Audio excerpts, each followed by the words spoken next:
જય જવાન સૈનિક ફાઉન્ડેશન તથા eco unity tribal progress initiative charitable trust દ્વારા ફિઝિકલ ફિટનેસ ટેસ્ટ યોજાયો।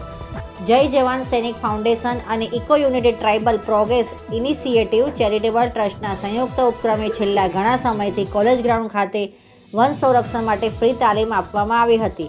ત્યારબાદ આજે ખુટાલિયા પોલીસ પરેડ ગ્રાઉન્ડ ખાતે આજરોજ એક ફ્રી ફિઝિકલ ફિટનેસ ટેસ્ટ યોજાયો હતો। ગુજરાત રાજ્યના 4 ઝોનમાં જેમ કે મધ્ય ઝોનની ગોધરા ખાતે, ઉત્તર ઝોનની ગાંધીનગર, સૌરાષ્ટ્ર ઝોન જૂનાગઢ ખાતે અને દક્ષિણ ઝોનની સુરત ખાતે યોજાનાર છે।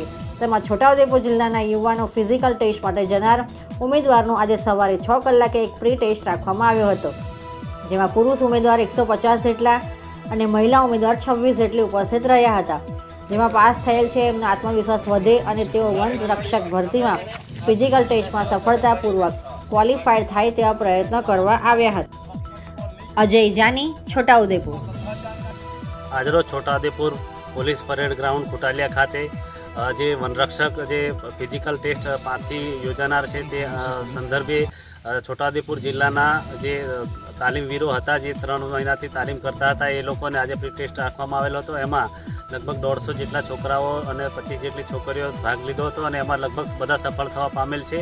અને આ જે આયોજન કરવામાં આવેલું હતું, જય જવાન સૈનિક ફાઉન્ડેશન અને eco unity tribal progress initiative Chhota Udepur, આ બંને સંસ્થા વતી આ જે આયોજન કરેલું હતું અને છોટાઉદેપુર જિલ્લાના તમામ જે વિદ્યાર્થીઓ જે પ્રેક્ટિસ માટે આવેલા હતા એ લોકોને આવનારી ભરતીઓ માટે અને આ જે ભરતી થનાર છે જે એમાં સફળ થાય અને આવનારા ભવિષ્ય માટે પણ યુવાનો તૈયાર થાય તે હેતુથી આ બંને સંસ્થાઓ કામ કરી રહી છે। અને સાથે સાથે આ જિલ્લાના શિક્ષણ, આરોગ્ય, પાણી, વીજળી અને તમામ સુવિધાઓથી જે વંચિત ના રહી જાય એવા પણ આ સંસ્થાઓ પ્રયત્ન કરી રહી છે। તો બધાએ સફળ થાય અને બંને સંસ્થાઓ વતી આવનારા જે ફિઝિકલ ટેસ્ટમાં તમામ ઉમેદવારો પાસ થાય એવી તમામને શુભેચ્છાઓ છે। જય હિન્દ, જય ભારત।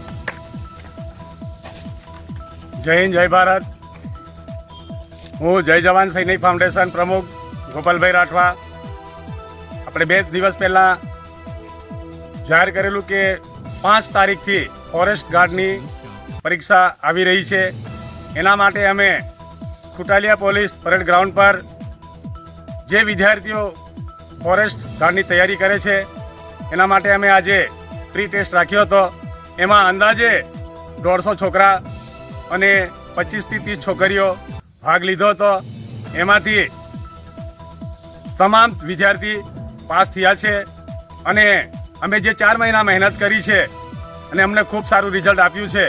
અને જે ફાઇનલ ટેસ્ટ માટે જે સ્ટુડન્ટ જશે તે વિદ્યાર્થી તમામ પાસ થાય અને અમારી જે સંસ્થાનું નામ રોશન કરે અને પોતાના પરિવારનું બી નામ રોશન કરે એવી અપેક્ષા છે। જય હિન્દ, જય ભારત।